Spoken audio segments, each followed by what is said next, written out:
Well, good afternoon, everybody. Thank you for being here. Thank you for being at CIDOB. And I'd like to thank all of the people who are following us through our YouTube channel in English and in Spanish. It is such a pleasure to welcome Bohdan Nahaylo at CIDOB and, of course, to welcome Felix Flores at this time, and to also have Carmen Claudín for this discussion, a discussion that is totally current. And the position of CIDOB during the last few days has been quite clear. We have condemned the aggression, the military aggression of Kremlin in Ukraine, and the danger that this implies with regards to the loss of human life in Ukraine and the instability in terms of human security that this is generating in Ukrainian society, and the exodus of refugees we're seeing, which is increasing at figures that are unheard of since the end of the Second World War.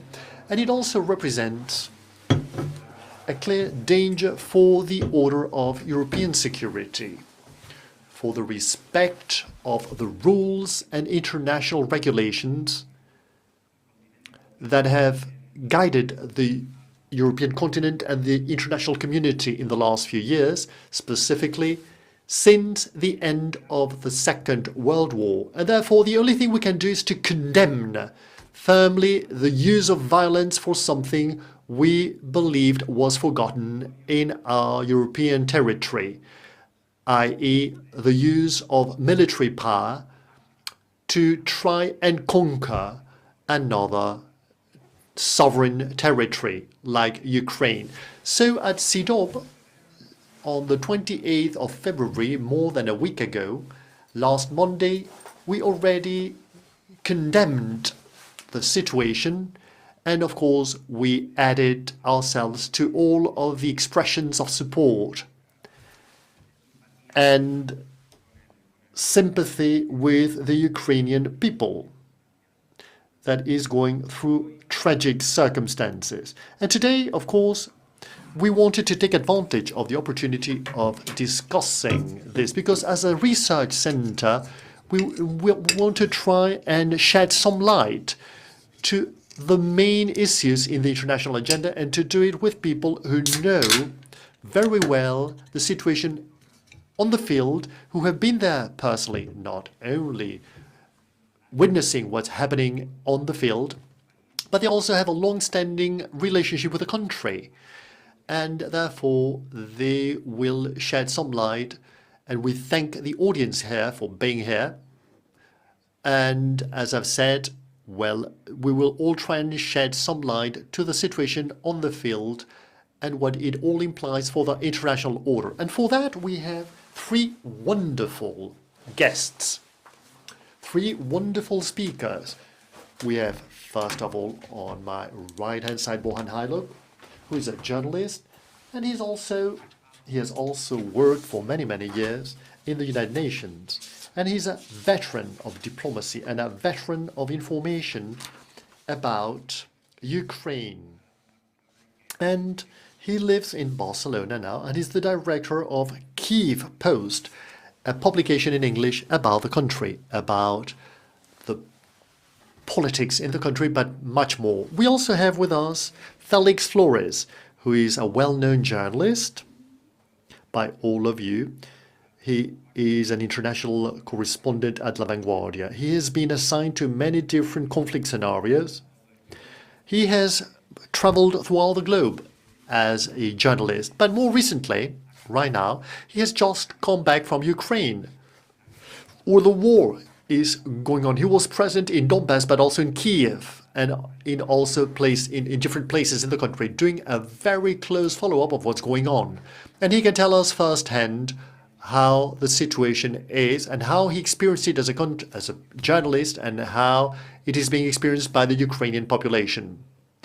And then, well, we have also Carmen Claudín, who is a senior associate researcher at CIDOB. She is an expert on the USSR, and she has worked hand in hand with many of the actors on the field in many of the countries in the region. But recently, she has been very active in the media, talking about the situation in Ukraine, and also with regards to the policy of the Kremlin policy and the interests of Kremlin in this field. So now I'm going to give the floor, first of all, to Felix, so that he gives us his first impressions about what he experienced and what he has seen is going on in that part of the world.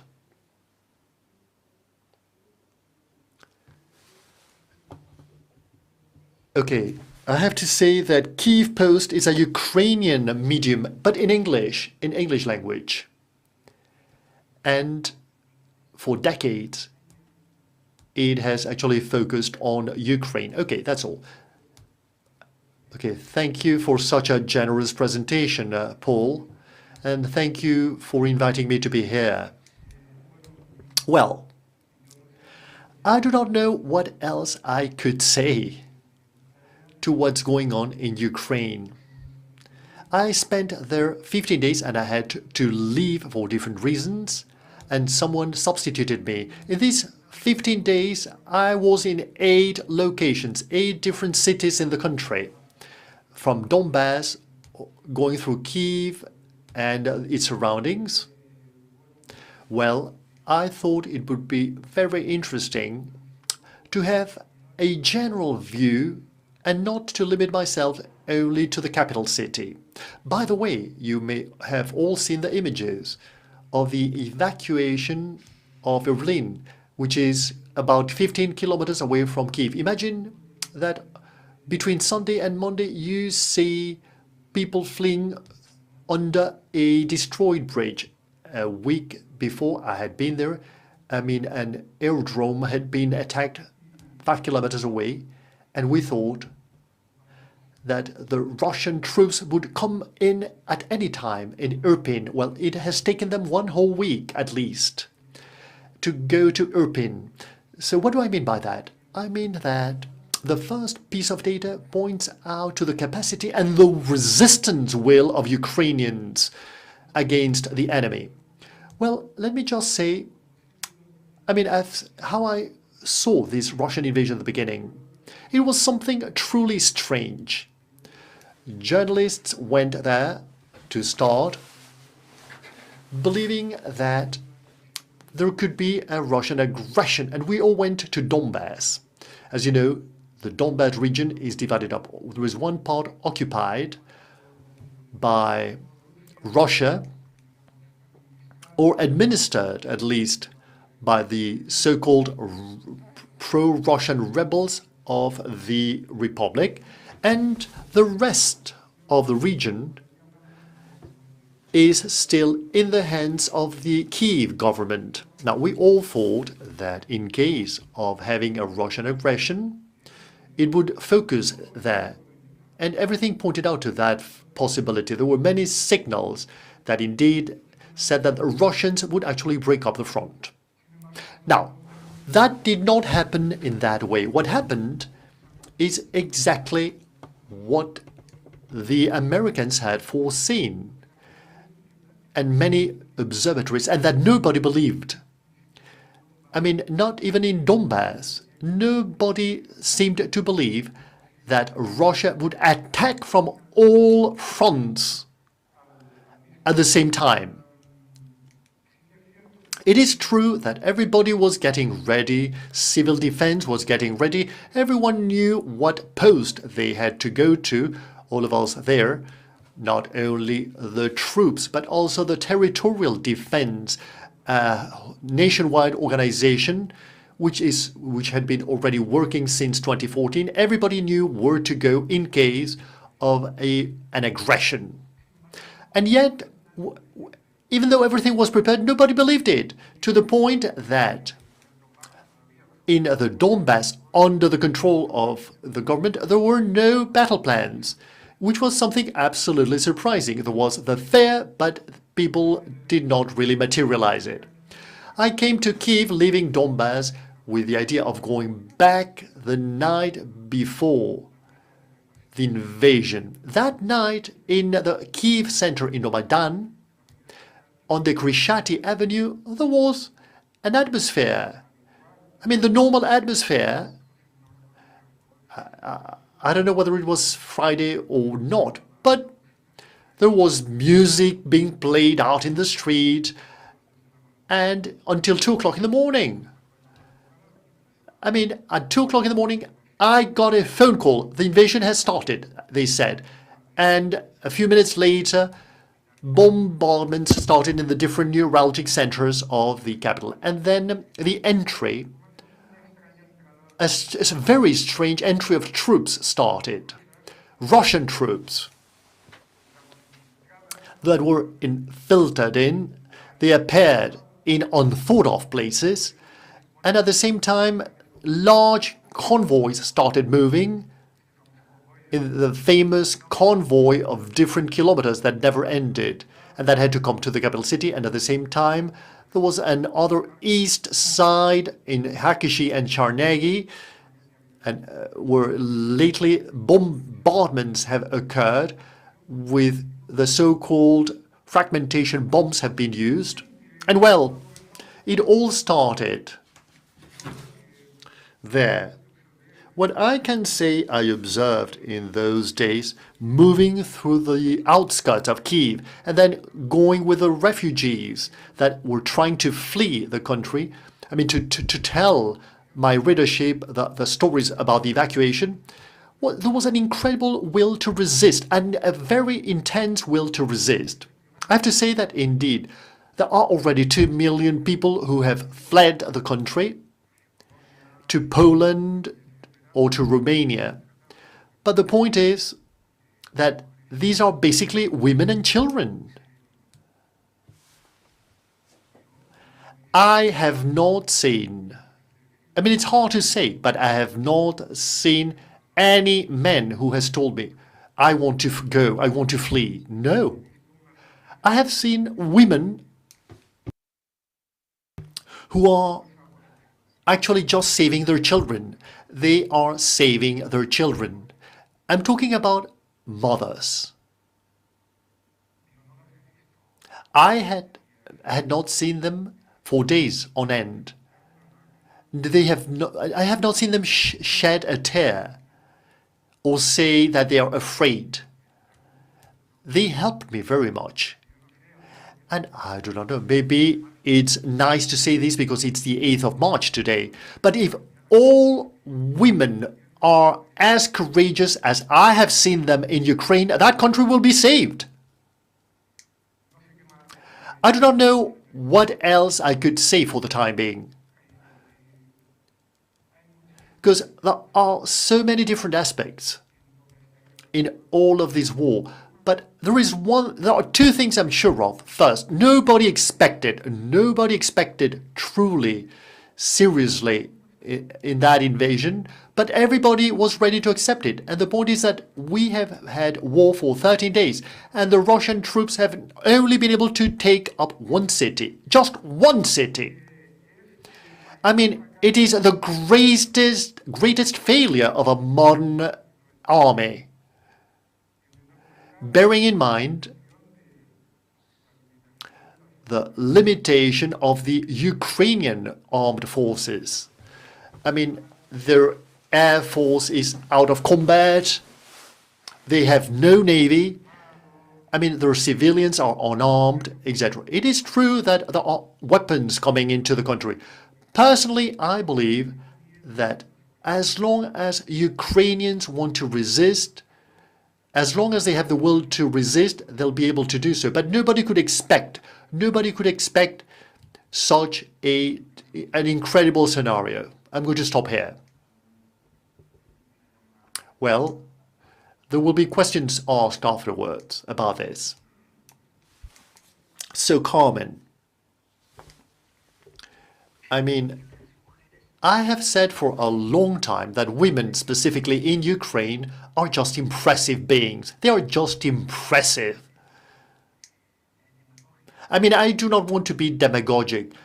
I'm sure there are a number of reasons for that to be so. You are totally right, Felix. Nobody expected this. Nobody expected it in Ukraine. Nobody expected it abroad, except for some people, and Felix has already mentioned them. But that which you did not, the people who did not, the person who did not expect what would go on in Ukraine is Putin. Putin has been surprised, flabbergasted by two things. And for the time being, he's been vanquished by them. First, as Felix has said, he did not expect a resistance, not only of the Ukrainian armed forces, because they are fighting, but above all, the civilian Ukrainian population, which is fighting very courageously. And I'll come back to this. The second thing Putin did not expect, and maybe we could discuss this later, the reaction, the rejection that is appearing in Russia, and that being much more dangerous for him than could seem at the moment. Why did Putin not expect this? Putin, as usual, when he came to Russia, I mean, every time I talk about Russia, I have to talk about the Putin regime, the Russia of Putin, not Russia in general. I do not want any mistakes to be made. Why did Putin not expect this reaction from the Ukrainian population? Because he believed his own lies. He believed fully his own lies. And this is typical of dictators. I mean, when they are at the zenith of their power, and when they are surrounded by people who flatter them and who are very much afraid of contradicting them, especially people who are afraid of telling him unpleasant truths. What are the main two lies that Putin believed? There are many more than the ones I shall mention next, but there are two lies that I believe are quite seminal, and clearly they are the Putin's and the Kremlin's favorite lies, and all of the propaganda machinery lies. And I have to say, and I want to underline this, repeated lies that are repeated by a number of representatives from certain sectors on the European left, and also in Spain, and also in Catalonia, by certain analysts who say they know very well the reality in Ukraine and Russia, and from certain journalists who publish here. What are these lies? The first one, Maidan was a coup d'etat actually carried out by far-right powers that are neo-fascists. This is not true. These data are fully accessible to anybody who wants to verify this lie. One of these data are the successive elections that have taken place in Ukraine since in 2014 the regime changed. In Ukraine, there have been 5 elections, 2 presidential elections, 2 general elections, and 1 regional election, at least one. And these have been observed by the OSCE, the EU, and the OSCE is present in Russia, therefore also observed by Russia. Now, these elections were always declared as clean and transparent elections. I do not say that this actually goes hand in hand with a coup d'etat policy. If so, the population would have contested it and would have responded differently. And at any rate, if there is something that has characterized the Ukrainian population in the past 8 years, is that, of course, they had political differences. I mean, in Ukraine, there was a democracy, an imperfect democracy, like most democracies, but there was a democracy with political parties, an opposition party, and a plurality of media. There was a real and rich discussion, a real and rich debate. For example, the support to Zelensky was going down because many people were not happy with Zelensky. What I mean with all of this is that it is a country with a very rich political life that's very similar to others. And it has nothing to do, absolutely nothing to do, with a coup d'etat. And there are far, and this coup d'etat was not perpetrated by any far-right movement or neo-fascist movement.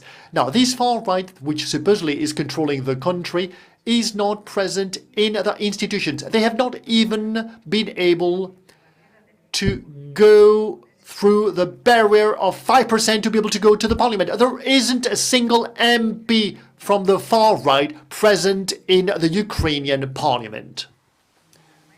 In May 2014, I was with him in many instances because he's a very interesting guy. I was with a leader, the so-called civic leader of the Ukrainian Jewish community, with named Zizel. And given that it was so fashionable because Russia was saying that the fascists had taken power in Ukraine, and he's a Jew, and he's the head of the Jewish community. And I said, my goodness, are you afraid because of the aggression of the far right? And he said, with his small eyes, he said, the whole community is very concerned. And then he left a moment of silence. We are very concerned about the Russians. And this, for the far right, with regards to the far right and the Ukrainian fascists. Second lie, the Russian minority or the Russian-speaking minority, because it's not the same thing, because most Ukrainians speak Russian. I mean, the Russian minority is in danger, even under a physical threat.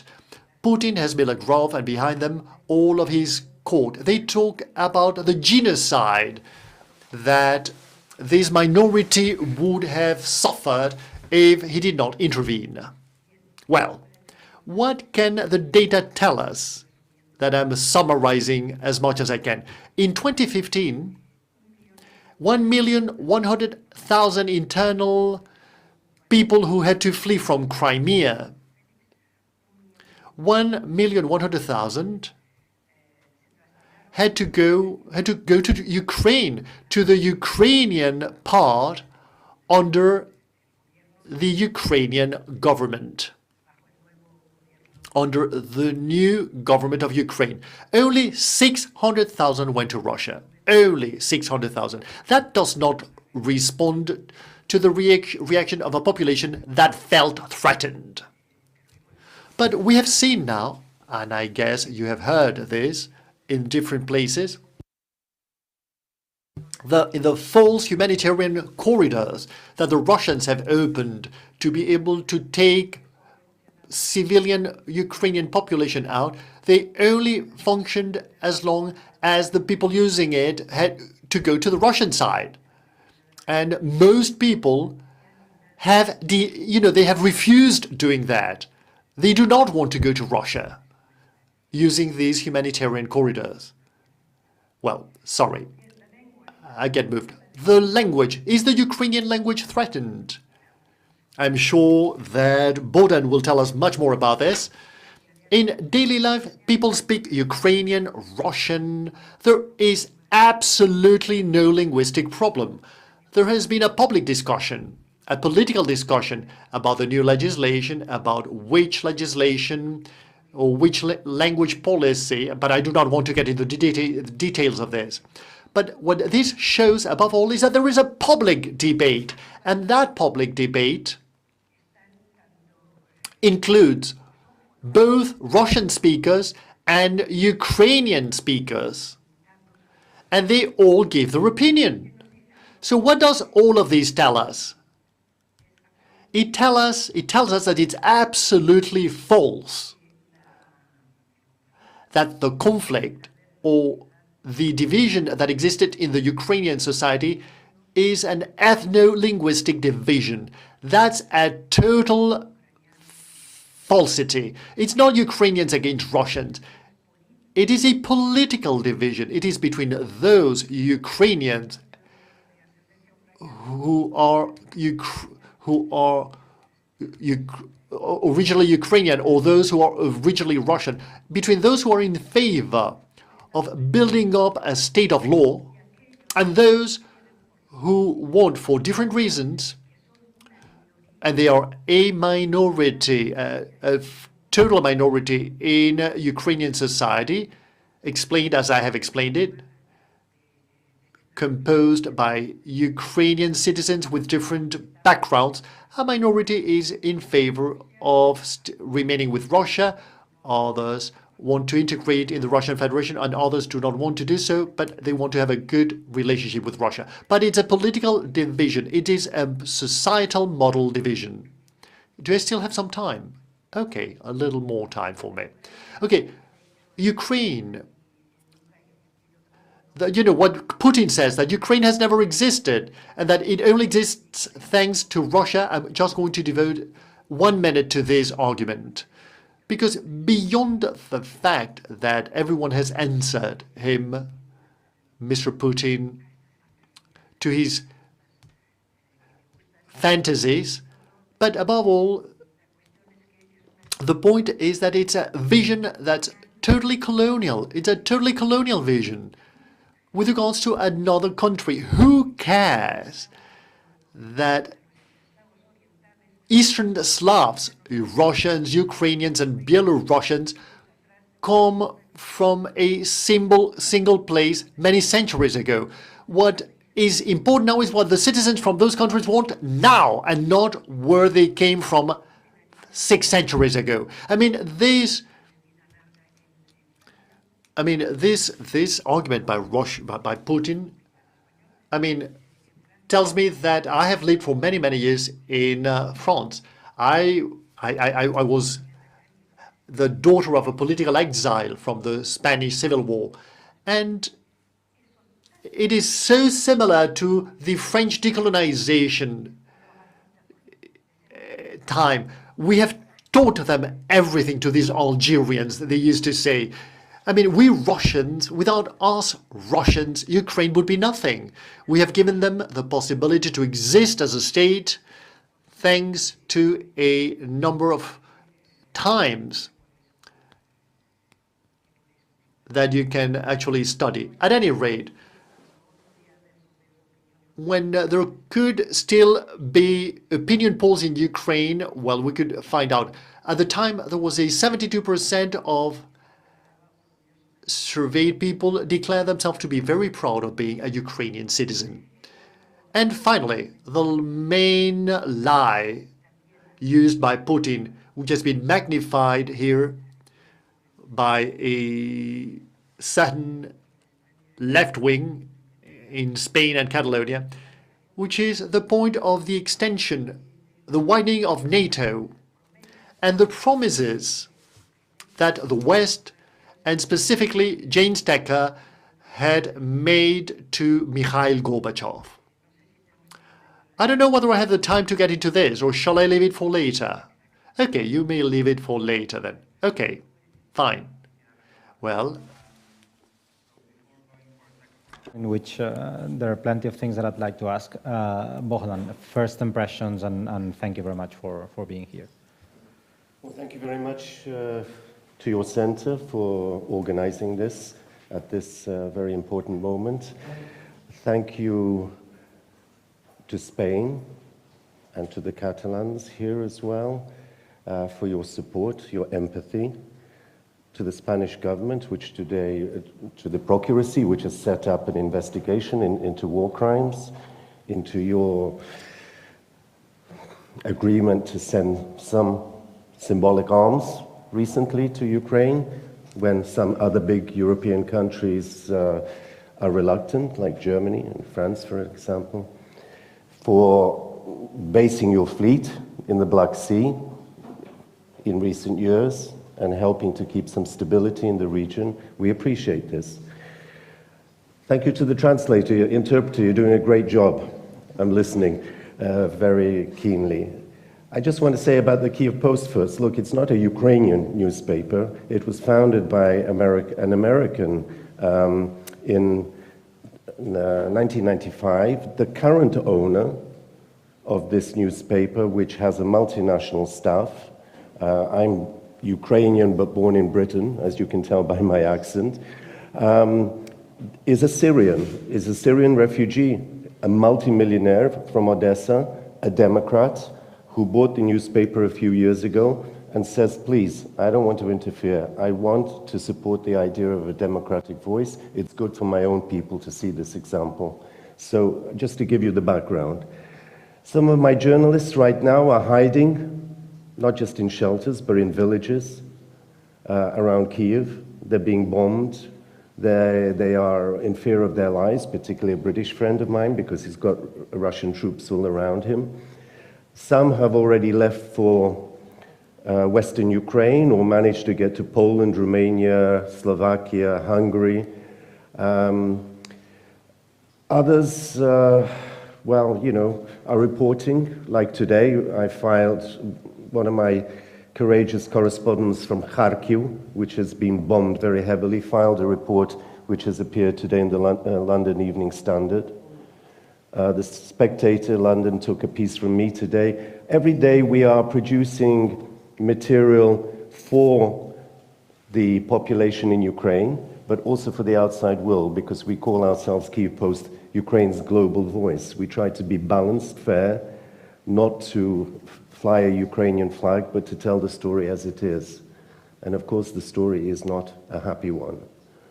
Now you, people living in Spain, you remember Guernica, and you remember Picasso's painting, that one painting that moved the world. Well, in Ukraine, we have tens, scores, hundreds of Guernicas happening as we speak, right? That's the scale on which this tragedy is occurring. But I must say that, not to my surprise, to my pride, as somebody of Ukrainian origin, the population has stood firm, and as we've heard from a courageous witness, they are determined to fight. So the message is, even if Putin takes some of the biggest cities, even if he takes some of the governmental areas, districts of Kyiv, the resistance will continue. The people are armed. Men will mobilize. There are young boys and men into their 60s who have received some arms that were available. Women are helping to make cocktail Molotov bombs. It's a bit like World War II in many ways. Only Hitler was terrible enough with his bombardments of cities and his assaults on the population. But the weapons at the disposal of Putin are far more terrible. The damage that they cause and the destruction they bring in an instant are far greater than the bombings that took place during World War II by the various air forces, apart from maybe at the end in Dresden or elsewhere. But what I want to say is that there's no quick fix. There's no quick fix in the sense of truce, peace.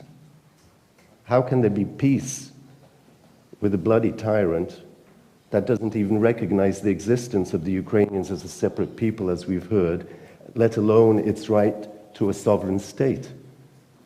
Where is the discussion here that Ukraine should become, not even Finland, not Finlandization, but a puppet state?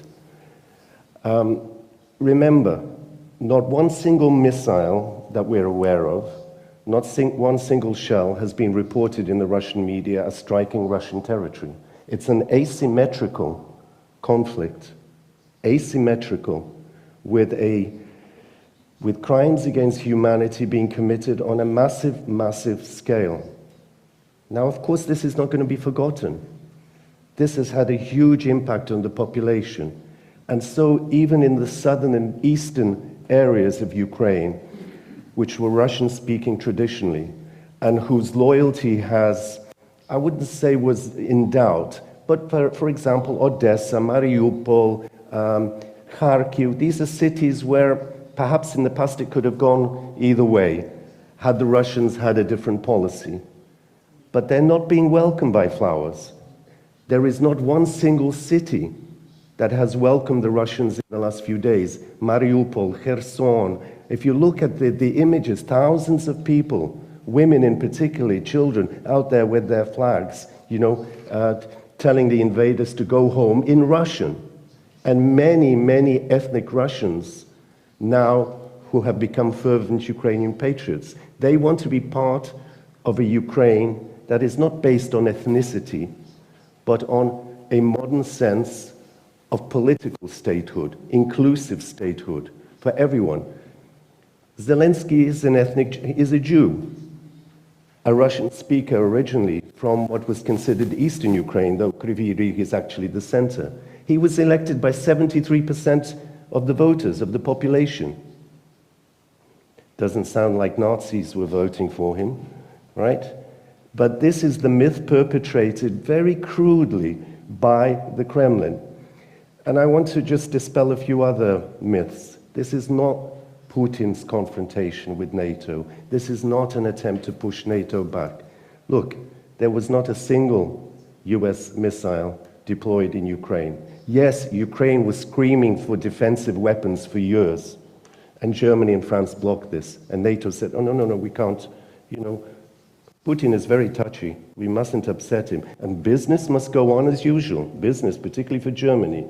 Nord Stream 2, we need gas, etc. So let's get our priorities in order. We sympathize with you, Ukrainians. We'll give you a bit of money, extra money, yes, but no weapons. And now we have the results. Our Air Force, our small Air Force, has been largely destroyed. Our Navy was destroyed when Russia seized Crimea in 2014, right? Fortunately, we've received some Stingers and Javelins in recent months, which are making a huge difference. They're making a huge difference. And now some weapons are beginning to come in. But this is going to take time. Russia has destroyed the military airports and many airports. It's hard to fly in supplies. To bring them in from the west by road, also very difficult. So it's a problematic situation for the Ukrainians. They are appealing to the West to close the skies. Now the argument is, well, we can't close the skies. This is going to irritate Russia even more, and this might cause World War III. But look at the logic. Russia unilaterally has closed Ukraine's skies and seas. By what right? Ukraine remains a sovereign state, a member of the UN, a founding member of the UN, etc., etc. And yet Russia assumes that people will recognize this. Ukrainians, you should understand, are not asking NATO to come and fight for them. They're not asking for Spaniards and Catalans to come to Ukraine. They're saying, give us the weapons, we will do the job ourselves. Just give us the defensive weapons, the Stingers, the Javelins, the anti-aircraft weapons, etc. That's what we need.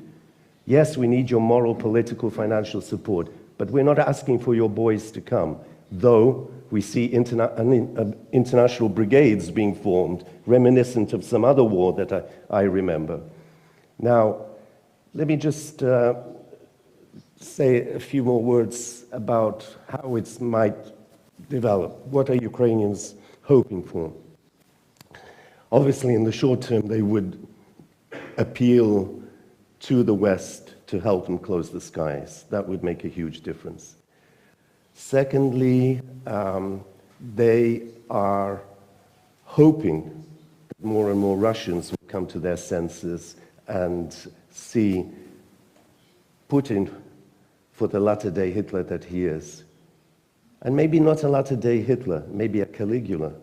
And maybe the Praetorian Guard will take appropriate action now that his country is the biggest pariah, subjected to the heaviest sanctions ever, and as news infiltrates in, because there's, strict control over the media, and Facebook and many social media outlets and television channels, Dosh and others, are being closed down. So as news comes in of their casualties, of the demoralization of the Russian troops, that this will have an impact on the Russian population itself. Now let me just step back and talk about the broader historical context. Again, it's not about East-West in the sense that Putin wants to show it. There were no missiles in Ukraine. There were missiles in the Kaliningrad Oblast, which is between Poland and Germany. There were Russian missiles in Crimea, occupied by them, in the Black Sea, in the Baltic Sea. The aggression was there. The Ukrainians and Belarusians want to be part not only of the European civilized family because of values, they're seeking security. Why did the Poles and the Balts and the Hungarians and the Romanians and everybody else immediately after the communist bloc collapsed want to be part of NATO? Because they were belligerent? Because they were anti-Russian? Look, you remember there was a president called Yeltsin, who's a Democrat of sorts, the best that Russia has had, in that sense, in the modern period, who spoke about a united Europe from Dublin to Vladivostok. That was a great idea, without the tensions between Russia and what they called the West. He was prepared to go that way, but Putin came to power. First he dealt with the Chechens, let's not forget how cruelly, then the Georgians, sustained the puppet enclaves in Transnistria, Abkhazia, and then later in eastern Ukraine, etc., etc. Remember that when the war started in 2014-15, it was not 1.1 million, 1.6 million people were displaced. That's a euphemism, displaced. Read ethnically cleansed. They were ethnically cleansed from the Donbass. And yes, some went eastward to Russia. That's their choice. But Russia immediately distributed close to 1 million passports to Russify this area, and yet insisted that Ukraine come to terms with its proxies, with the puppets that it had installed, so that if these enclaves came into Ukraine, and Ukraine's constitution would change, this would be a perpetual veto on Ukraine's orientation towards the West. You know, of course Ukraine could not agree to that in the so-called Minsk Accords or whatever. So we had an impasse for all these years with France and Germany pretending they were good brokers but really not wanting to do anything to annoy Putin. So we didn't make much progress. What has changed is the realization, even in Germany, even in France, that we're dealing not with just another European state that has legitimate defense concerns, but we're dealing with some kind of atavistic leftover of an imperialist 19th century mentality, Russia's greatness. You know, there was a war fought about that in the Crimea in the 1850s, you may remember, but we're still back at that stage. Russia, über alles today, you know, and this is fed to the Russian population. Now, in all of this, let's not forget also Belarus. There's the Belarusian factor.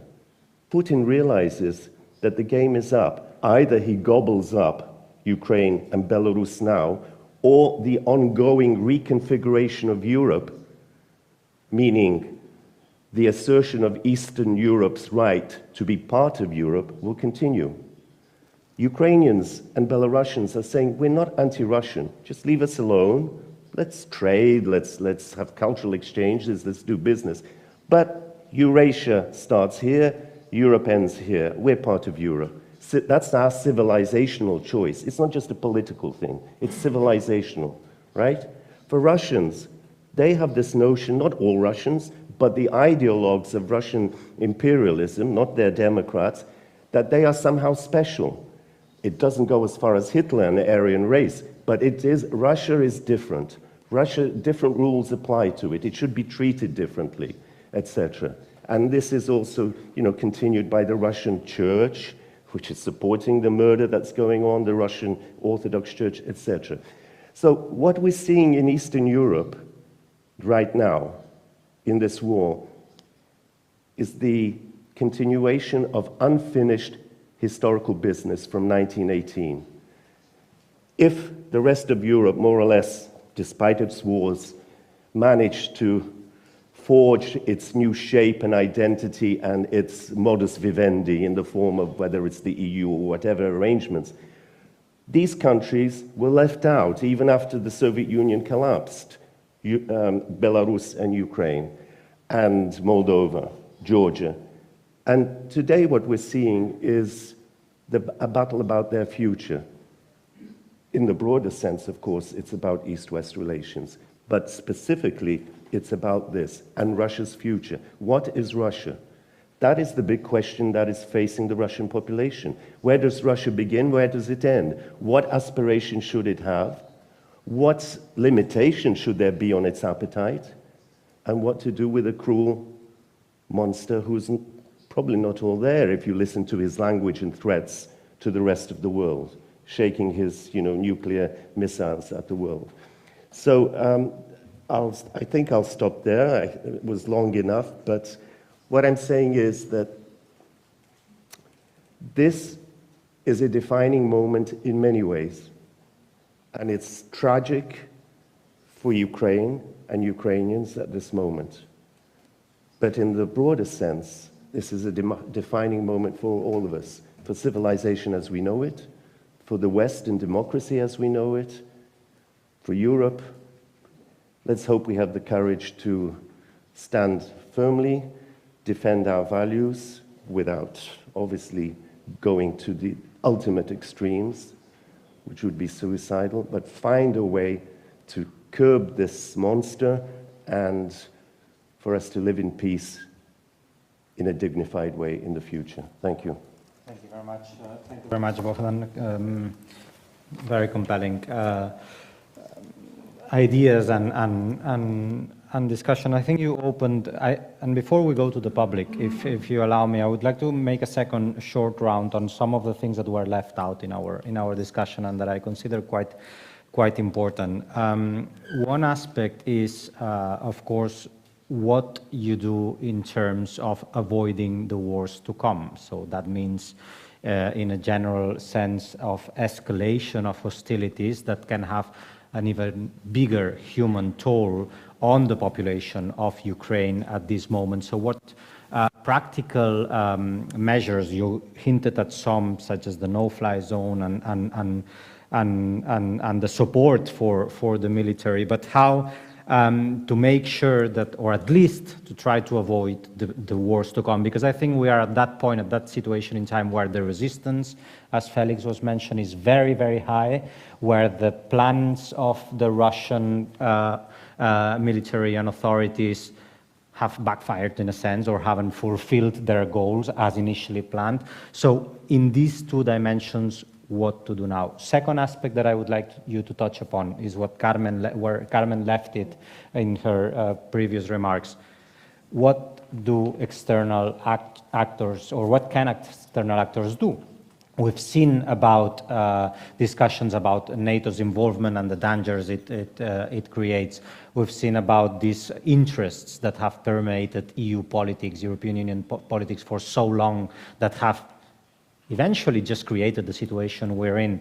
And we've seen China that is trying to become more assertive or having a more assertive role in the mediation. So how can these external actors contribute? And last but not least, and the most important thing, is there a window of opportunity for a political and diplomatic arrangement, and what form can this arrangement take if we're not looking at the immediate situation on the ground, but a bit beyond what we are discussing now? So take whatever you like, and then we will open it up for discussion.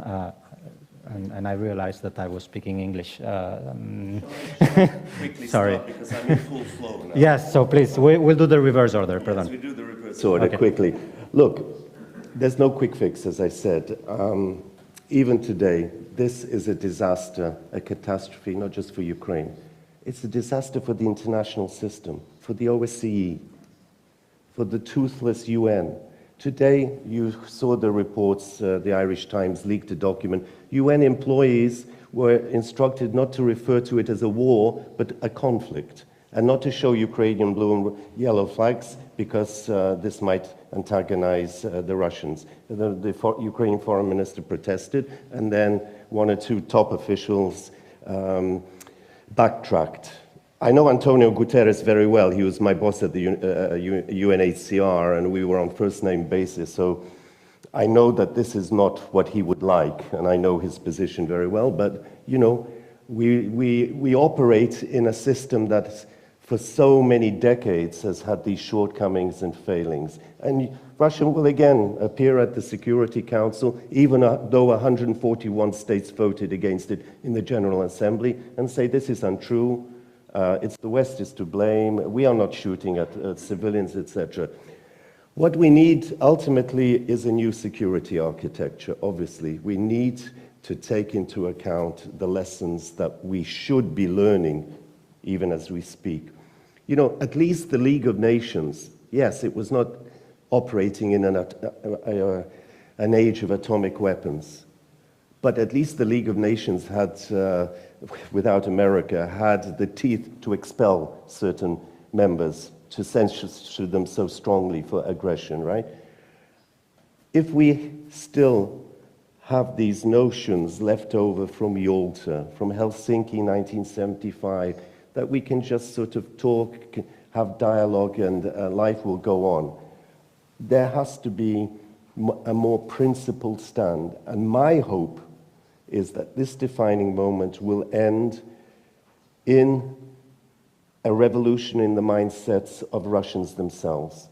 I think that after they see what they have done, and that the emphasis is now not on their suffering, along with Ukrainians and others in World War II, but what they have perpetrated in Europe today.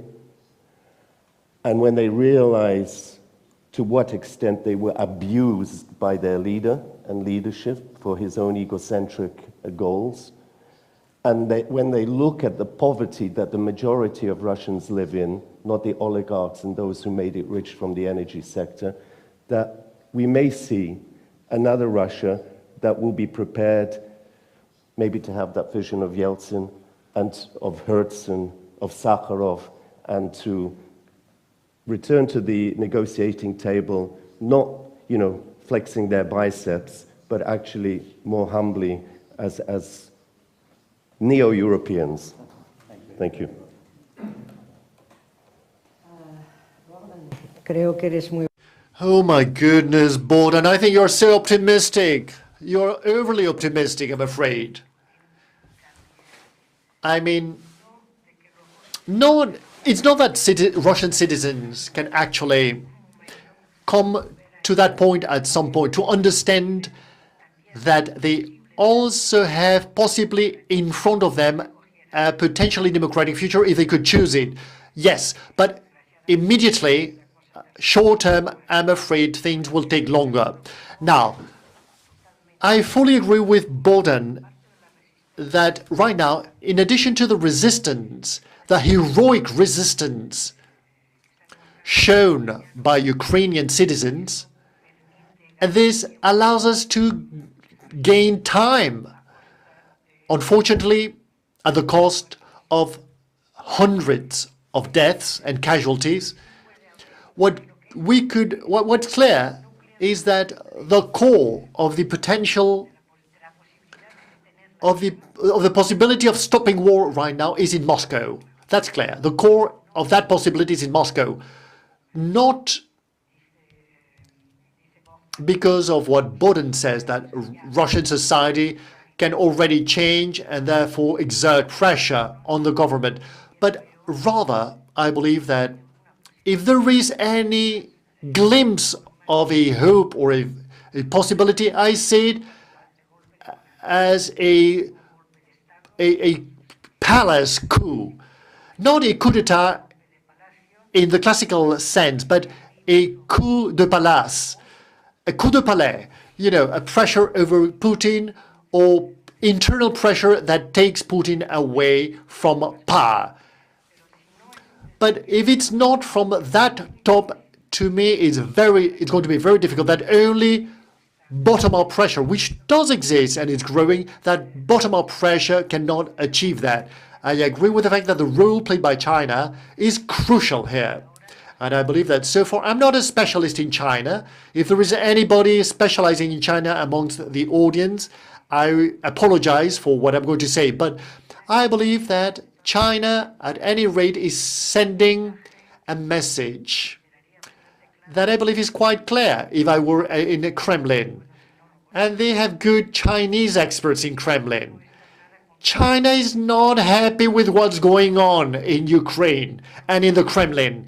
And this is not what they like, because of course what they love is a status quo.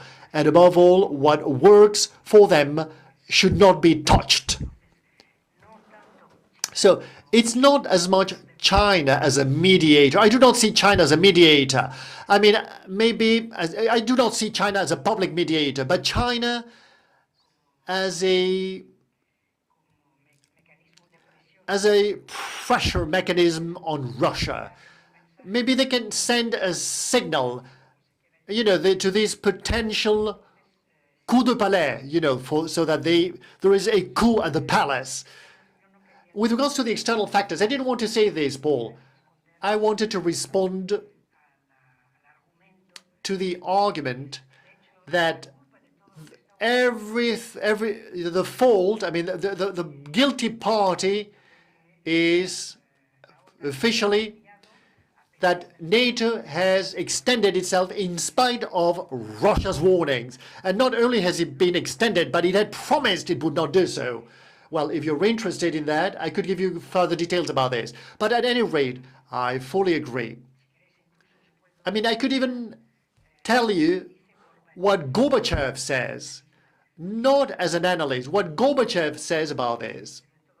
But at any rate, to abridge my presentation, I agree with Bohdan that if there is something that NATO has not done well, and in this case the EU as well, is that they have been for too long dominated by fear, the fear to upset Russia. I mean, the decisions that they make with regards to its policy, in the EU or NATO's policy with Russia, they were always afraid of bothering Russia or upsetting Russia. And they did not want to create problems in the diplomacy that the EU had deployed with regards to Russia. And this can be seen in the different formats that the EU has invented for itself to frame its relationships with Russia. NATO, at the moment in which it has been extended, has not moved 1 centimeter, as Bohdan has explained very well. And if it has been extended, it's because the countries that have ended up coming have been calling insistently, knocking insistently on NATO's door. It's not that NATO and the EU has come to them, asking them, begging them to come in. No. The extension has been the outcome of a constant application, a systematic application by these candidates.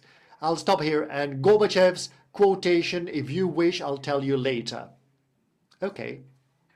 Well, too many things have been said here, both by Carmen and Bohdan.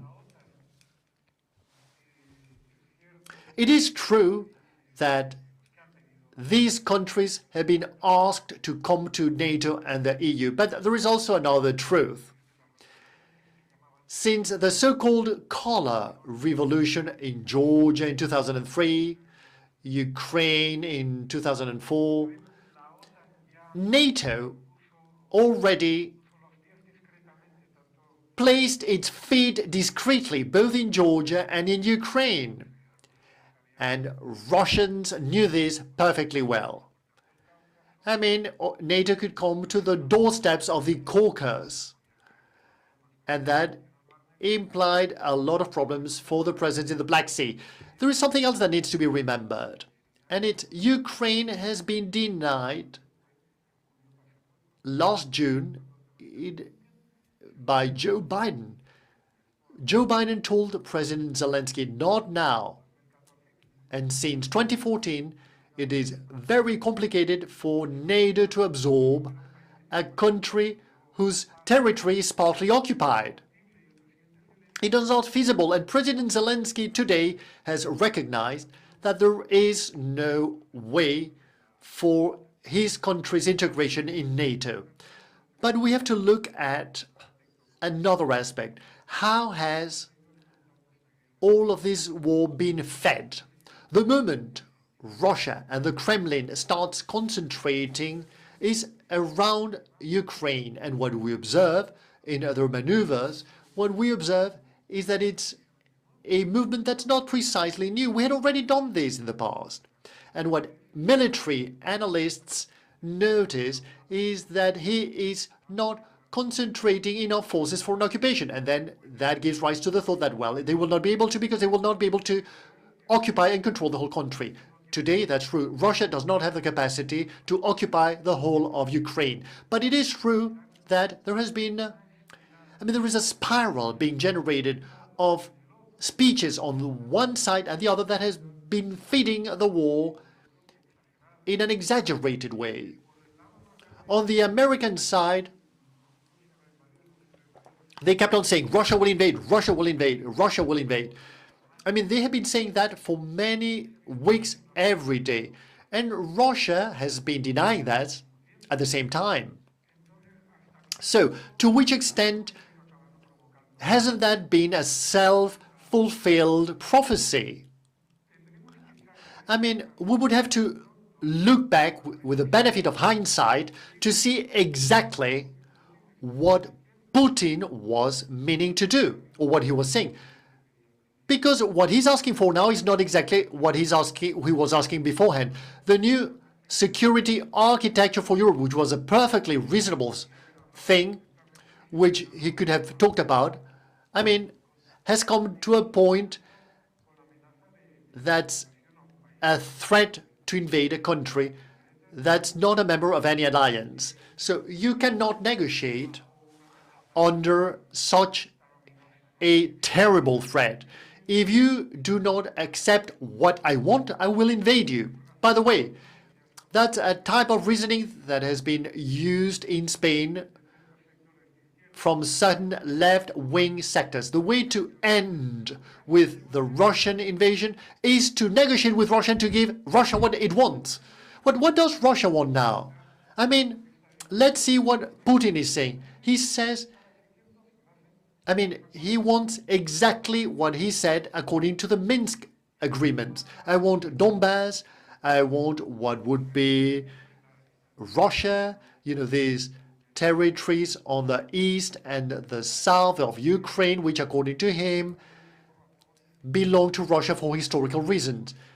Well, which is something absolutely absurd. What is that? How does that relate to the new security architecture? Nobody tells us. We do not know truly what they have been talking about. The very little information that has reached us has been what President Macron has been discussing with Putin. And we just have very few details about that. These days, people wonder what is in Putin's head. What is in Putin's head? He has been changing his discourse constantly. At the same time, he gave us a lot of information about what he could do and what he could not do. Well, it is quite depressing, to be honest. It is alarming and depressing. We have not been able to stop this war at no point when everybody was warned about this possibility. To be honest, I am really surprised by it. I see no way back. I see no possibility of negotiating absolutely anything. This is a war, a resistance war. And following the rationale of confrontation, I believe it will continue. And I wonder whether he will not be ready. If he conquers Transnistria, where he have 10,000 people, and to reach Moldova. And then he would be on the borderline with Romania. at the footsteps of NATO. Why wouldn't he do that? Why wouldn't he do that if he's being allowed to doing that? What do we need to negotiate afterwards? There is nothing to negotiate, nothing at all to negotiate. There is nothing negotiable, in my opinion. And finally, to end, who can change the situation? In my humble opinion, only the Russian oligarchs and the Ukrainian oligarchs, which, by the way, the day of the invasion, they wanted to have a meeting with President Zelensky. Funny, isn't it? Funny. There are answers and many questions, but I'm going to give the floor for a second to the audience to collect a couple of questions. He apologizes to the interpreter because he spoke so fast, but no problem. I spoke as fast as he did. So, any questions? Would anyone like to ask any questions, please?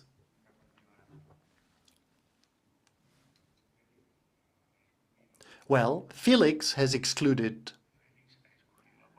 the possibility to have some sort of negotiation based on the transfer,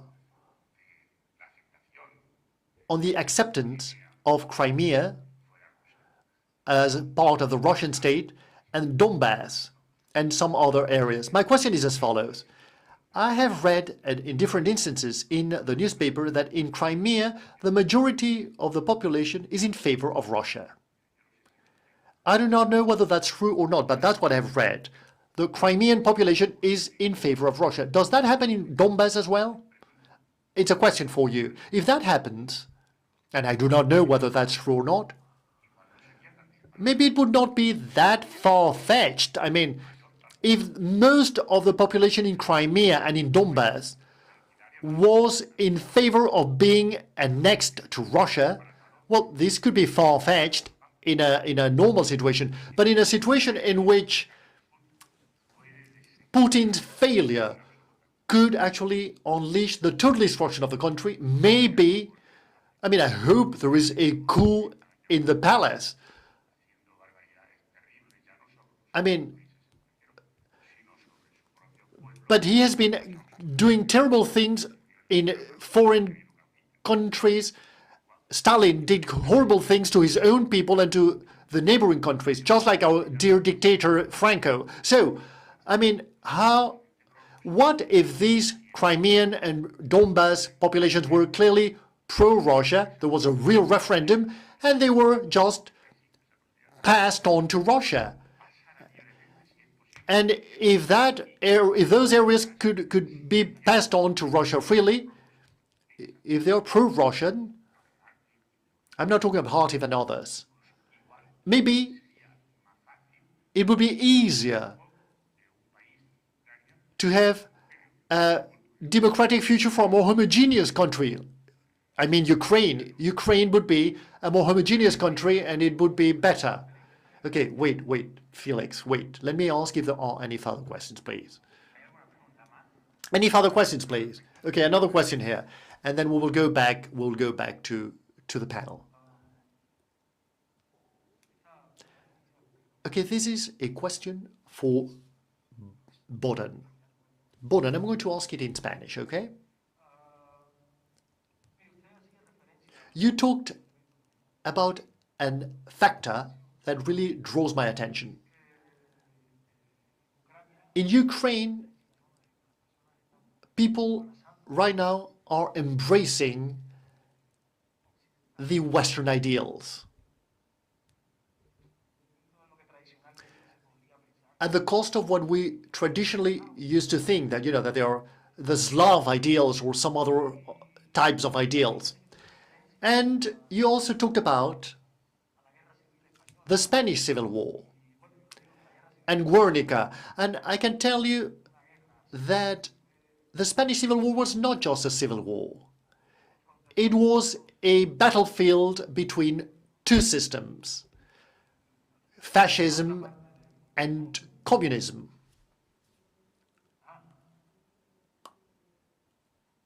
You have to have your mic close to your mouth. So, In Ukraine, from my humble point of view, there is a similar situation. The confrontation, Ukraine has become the battlefield between two large powers. One would be Russia, and the other one would be the USA, NATO, and the EU. And Ukraine is the sacrificial lamb. So, a significant role would be played here by the political will or the political capability of the Ukrainian political class. A Finnish formula would not work in Ukraine. So my question is about this. Why do you believe that? After a long-standing Western tradition in the West, with cases like Finland, but Sweden during the Second World War, small micro-states that have always felt threatened by large powers in the European context. And today, they have been able to survive in a more or less successful way, and in many cases in a very successful way. They have been successful with very skillful political games. So that's my question. Why couldn't Ukraine do the same? There's another hand raised. Please, very short, because if not, time will be up. Very, very briefly, I'd like to ask you about the worst case scenarios in this conflict. Witnessing the incredible imperialism of the Kremlin in the last 2 weeks, how do you believe that Kremlin will act after the Ukraine conflict is over? For example, starting with a military action in the north of, annexing Belarus and any other territories with our Russian-speaking people. Bohdan, would you like to start? Briefly, look, Slavs are not just Russians and Ukrainians and Belarusians. That's the Russian myth, that there are the Eastern Slavs. You know, Czechs are Slavs, Croatians are Slavs, freedom-loving people, right? Poles.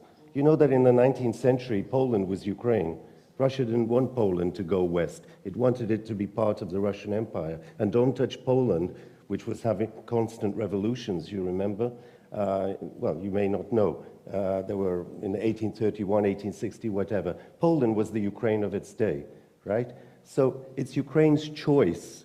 We're not living in the 19th century. Most empires have fallen apart, right? Even the British Empire, and the French, and the Belgian, etc., etc. But the Russian Empire, because Russia itself is an empire, you know, internally. Think of all the nationalities. I mentioned the Chechens. Remember what happened to them. So I would say that this idea of Finlandization may have worked during the Cold War. It's not on. It's not on in this day and age. What right does Russia have to demand from Ukraine that it does not choose a Western orientation? And it's not just become fashionable, as you put it. Ukraine has always wanted to be part of the West. You know, we suffered, 6 million of our people were starved to death in 1933. Millions were killed by Stalin. We suffered during World War II. And then we suffered again, and we had a resistance movement fighting in the forests into the 50s that nobody supported. Well, parachuted, Kim Philby and a few others betrayed them. But, so, you know, don't say that this has become fashionable. That's very smug.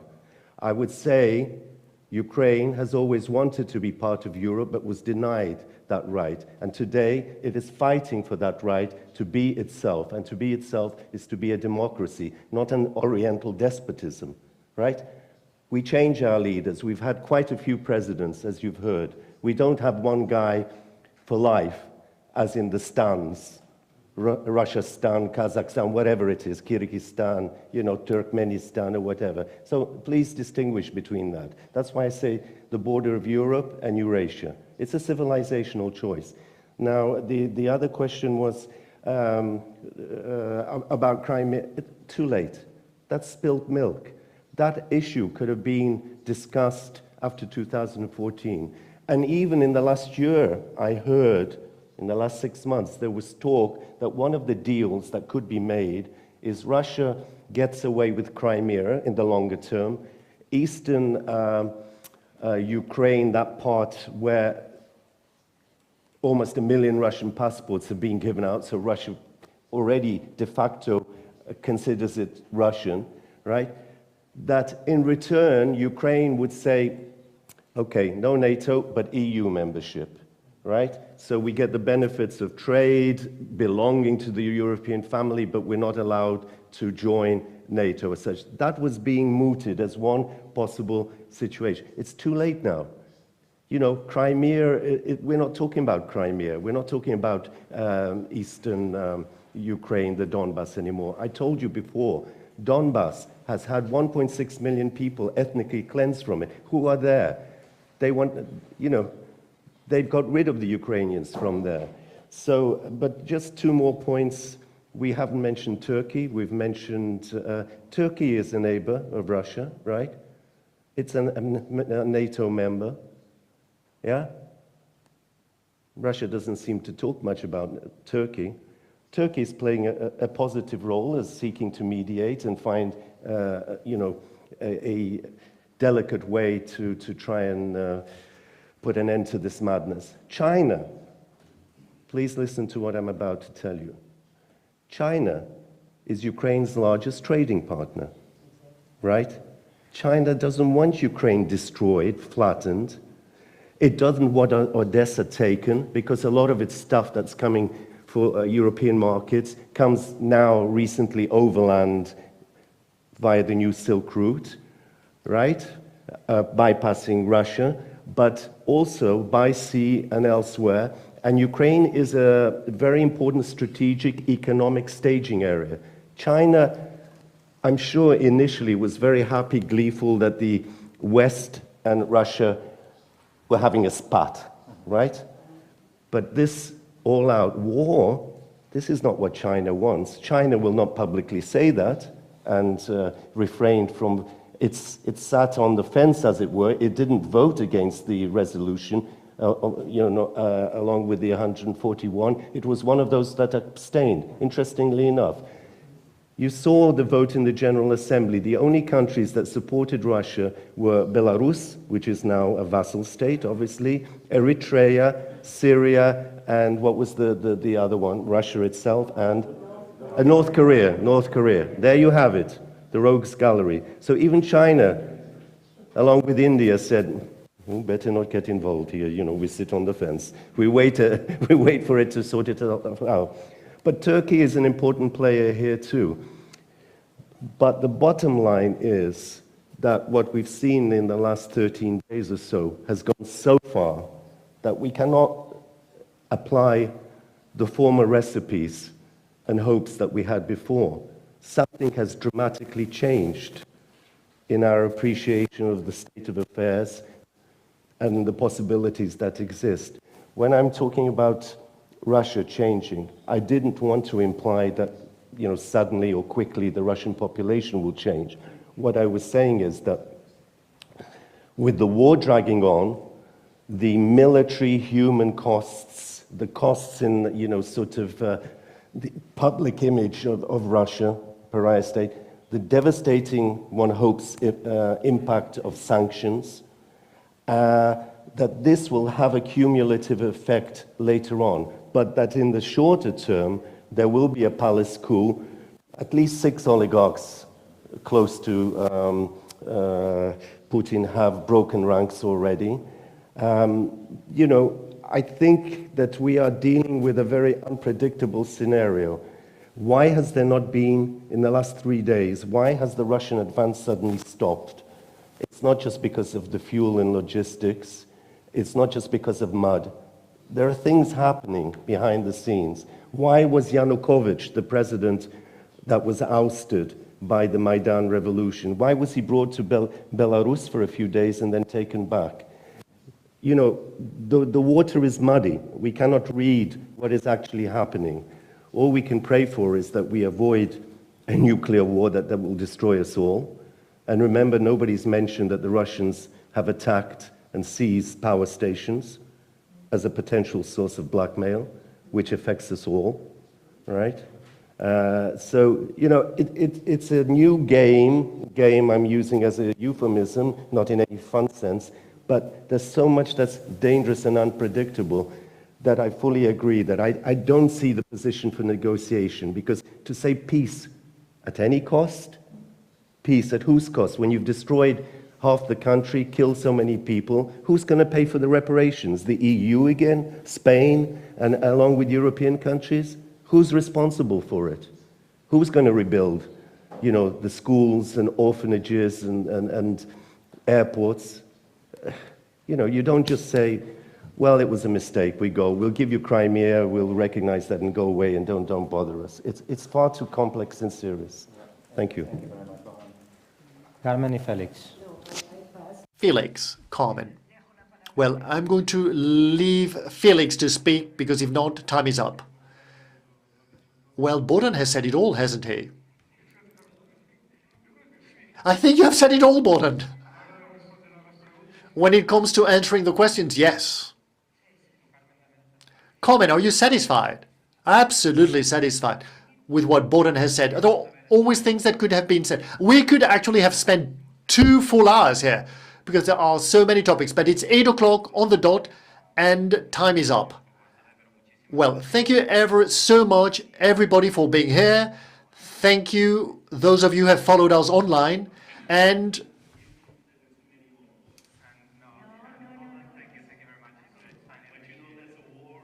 nerves are... We fully share and understand the circumstances. We understand that. So thank you very much. Muchas gracias. thank you all. Thank you very much indeed. And hope to see you soon.